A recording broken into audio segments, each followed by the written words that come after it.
Hey guys, Jason here at the Minto Show. Thanks for tuning in. Thanks for being a subscriber. Well, it's springtime, and it's the best time because we're getting ready to get the camper out. That's right. Today we're going to do our springtime prep of getting the RV out. And I think this would be a great video to get a good conversation going, to see, what you guys are doing with your RVs and how you prep them for spring. Pulling them out of storage, maybe either on your property, getting them ready. Just kind of running through the things you guys usually do at your house. Or just running through some things you guys do with your RV, so we can kind of educate the community here. And I'll kind of show you what I do. And first things first is we have to get the cover off. So that's kind of a big job. I have to get up on a ladder and try not to rip it. That's always the most delicate part.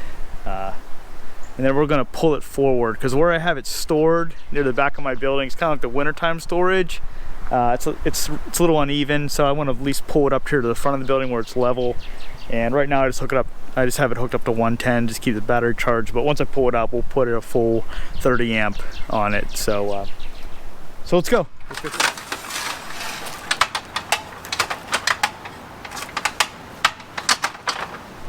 All right, guys. So for context, what I'm doing. We've always had a cover on our RVs. I wish I had like a full building to pull it in. I wouldn't have to worry about all this, but it is what it is, and we use covers. So what I usually do to take them off, I usually start at the front and carefully pull them up and get them over the little gutters, and from then I can just easily pull it from the back. So we'll get started here with the front.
Okay, so that's it. Not too bad of a job today. Had the wind helping push it off the back. Usually when we install it, it's usually a two-person job because someone has to get on the roof and pull it up, and it's a little bit more of an effort. But taking it off is not too bad. It always seems to want to get caught around the air conditioner or around the exhaust vents. So just gotta be careful there. So let me know if you have a cover, what's your experience with them. We seem to have to replace them every, I'd say 5 to 7 years. think it does make a difference on the quality you buy. So we've tried some higher end ones, some lower ones, and I think this one might be kind of in the middle. I think it's like a deco, but it's been working out great so far. You just have to be really careful. You know, as they age, the sun beats on them, it kind of makes the material a little brittle. So you just gotta worry, you know, when it tears. You just gotta watch out for that, those kind of spots. So what's cool is that one, they actually gave you little rain guard gutters. These little little booties. They kind of go, and, you know, over the little gutters. You guys have gutters installed on your RV. Kind of hard to see up there, but these little booties go up there to you know, protect them so it doesn't tear in a corner there. So we'll get this in a bag and then we'll move on to the next step. For those of you guys that are using RV covers, I was kind of curious if you could leave a comment below, like how often you're putting yours on and off. Do you do it every time you go out? Do you just do it once a year? Kind of curious what you're doing, because it seemed to be more of a hassle. It was taking the fun out of it. It just seemed to be so much more work trying to go RVing and camping, and I gotta deal with this cover every time. So let me know. Might leave this off for a few months or the whole summer. We'll see how it goes. It's kind of protected here with my building. The sun is on that side most of the year, but in the summer, you know, it goes right over the building. So it does get some sunlight, but the harshness is usually protected by the building here. So, but yeah, if you guys want to just let me know what you're doing. But okay, so now for the next part. This is kind of funny, but let's see if I can get this cover in this bag. It's always a struggle. The bag's small, so we'll see how we do here. See if I can do it by myself.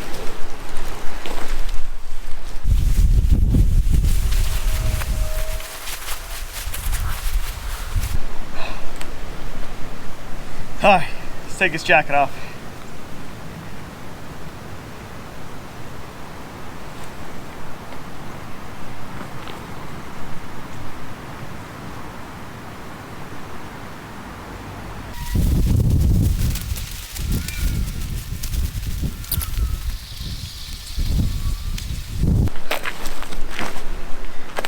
Okay, so that's it. It didn't go too bad as I thought it would go.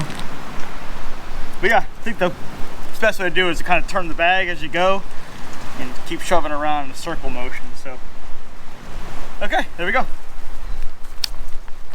I'm gonna save it for another video, but I always go up on the roof with that Dicor. I think it's like Dicor, like lap sealant, and I'll go through and just see if there's any cracking that needs to be addressed. But I'm gonna wait for a little warmer day to do that. So we'll save it for another video. So next, we gotta get all the tire covers off, and we gotta get the landing gear stabilizers up. And then we'll get it hooked up to the truck, and then we're gonna move it forward to where the truck's sitting. It's a little more level up there. Here there's a slope. So I just wanna make sure it's level when we start to open everything up.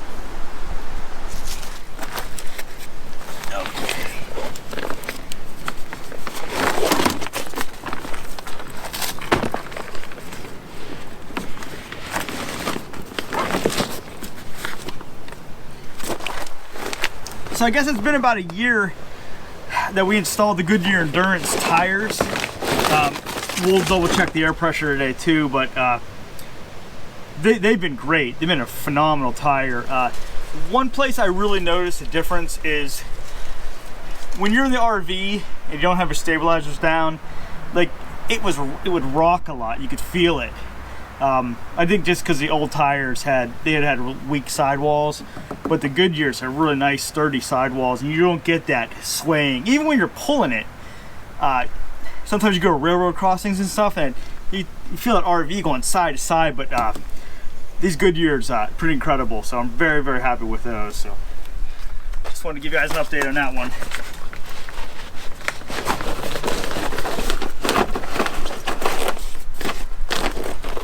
All right, guys, so let's go ahead and talk about the Scissor Jacks on our RV. I like to lubricate them with this WD-40. It's the Specialist. It's the dry lube with the PT FE, so it's dirt and dust resistant. So I use this pretty much every time we go camping. When I put them down and put them up, I usually run this stuff. So I'll kind of show you where I put all the lube here. So for me, I just kind of hit it, you know, where everything's going to swivel. So that part swivels down here. That part swivels. Definitely your screw here, and the ends there. And you can probably hit the top here too. Just make sure everything's nice and lubed. And we'll go ahead and hit it with the drill here. I use a drill. Try not to go too fast with mine.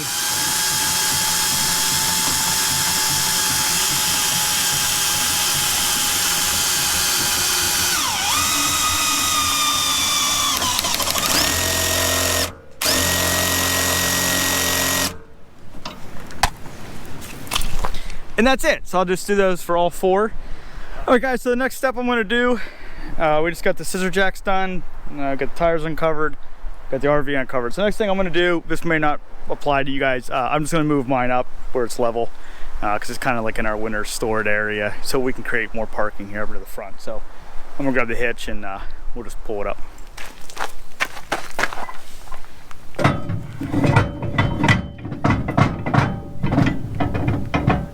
All right, guys, so I'm just installing the hitch. I'm not gonna use my weight distribution or anything like that. I'm not even gonna chain it up.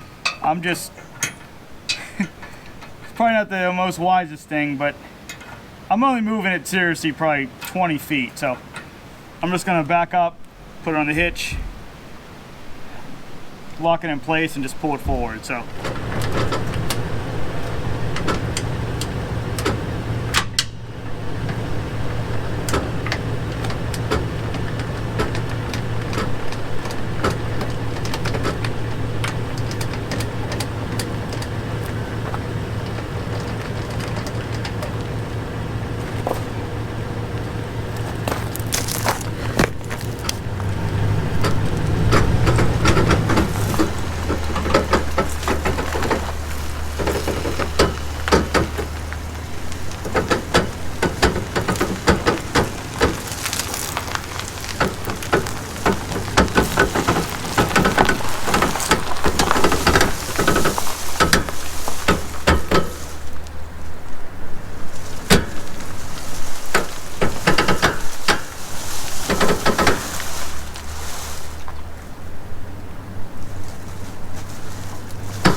Smooth it up.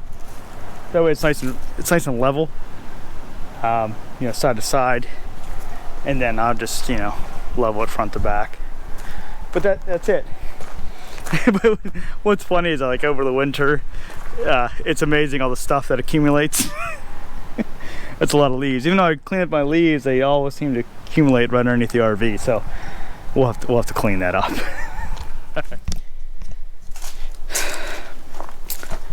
Alright, guys, side note, I was just hooking up my electric. Alright, guys, so that extension cord got me thinking. Over the winter here, I bought 2 electrical adapters I wanted to show you. If you saw our camping video we did for Halloween, you noticed we used a lot of electricity for all the floats and decorations and lights, and I was like, I was borrowing the neighbor's electric just to get everything done. It was crazy. So, you know, I'm looking at my electrical box, and there's a 50 amp thing that I don't use, but thinking, hey, let's see if there's anything available that I can plug in that 50 amp and use it. So here's what I found. This is a 50 amp male, and this goes to 4 110 outlets. So that's pretty cool. So on my pedestal at the RV park, I can tap into here and I'll have 4 110 outlets. So I thought that was pretty cool. Also, here, I'll show you, I bought a, which I'm sure most people have, but I never had one, and I thought it'd be kind of cool if you ever had a problem with your pedestal, because like we have a 30 amp, and if I have a problem, maybe the 50 amp works. Well, I went ahead and bought a 50 amp to 30 amp, I guess it's like a converter, adapter they call it. So yeah, so 50 to 30. So pretty cool. That was a good idea just to have this in the RV. Seem to accumulate new things every year. So those are the two new electrical things, so I thought I'd pass it along. I think they're both Camco brand. I got them off of Amazon. So all right guys, so while the air compressor is filling up here with air so we can check the tires, let's talk tanks here real quick. So in the fall we use antifreeze, so all the lines, you know, I do the diverter in the so it doesn't fill up the hot water tank, but it's filled up, you know, the hot and cold lines. I always try to, our very first camping, I always try to get full hookup so I can flush everything, you know, safely and by the law, because I don't want to empty antifreeze onto my property. I got animals, I have a well, and I'm pretty sure it's against the law. So I always try to make sure our first camping spot, it's full hookup, that way it goes into sewer and it gets treated properly. So just a note on that. I'm going to do another video on how I wash my RV. And there's a really cool product that I use after I wash it, which you guys might want to take note. It's a pretty cool product. It helps protect that thin layer of gel coat that they graciously provide on these RVs. Okay guys, so I'm gonna go ahead and check the tires. I haven't checked them since the fall, since we went camping. So I'm sure they lost a little bit of pounds. So these are Goodyear Endurance. For mine, the cold tire pressure is 65 pounds. One thing I like to do, you know, just do all 4 tires, and don't forget your spare. You know, a lot of guys probably forget their spare, and that could be a problem if you need to, if you have a flat. So I have this really cool little Craftsman device here. So it's like a little hand, there's a little hand thing you depress, and here's the end, the tire goes in the tire, and it reads out a little, this whole thing here pops up, and it reads the PSI. So I'll try to show you here on camera, hope I can get it. So I'm hoping you guys can see that. You'll see the little, where the brass is at, see it pop up. When you press it in, it tells you what we're at. So what are you guys guessing we're at? All right, it's at 50 PSI. So we definitely lost a little bit of air in the winter here.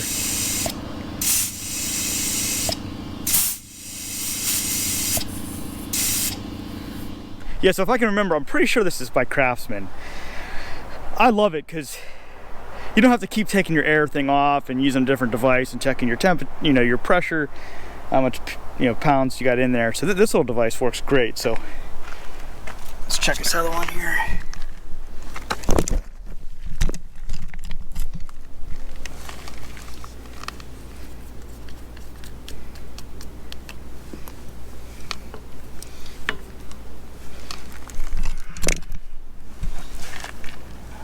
All right, let's see what this one's at. 50.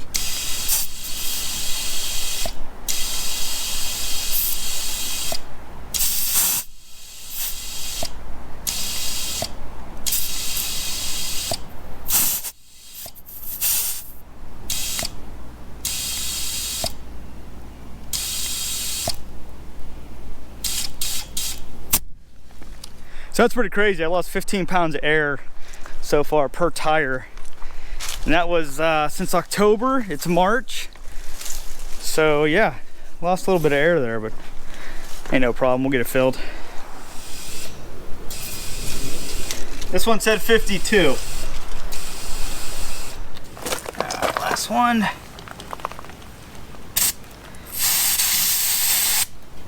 $52.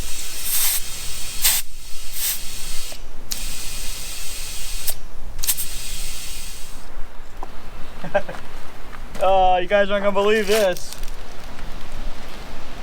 This is my spare tire. Look what was going on in my spare tire. What the heck? A little mousey must have got in there. That's crazy. Oh man. Okay. So another reason to check your spare tire, besides the air pressure, you might have some friends trying to hitch a ride. All right guys, so it's the following day. I lost some footage on the GoPro.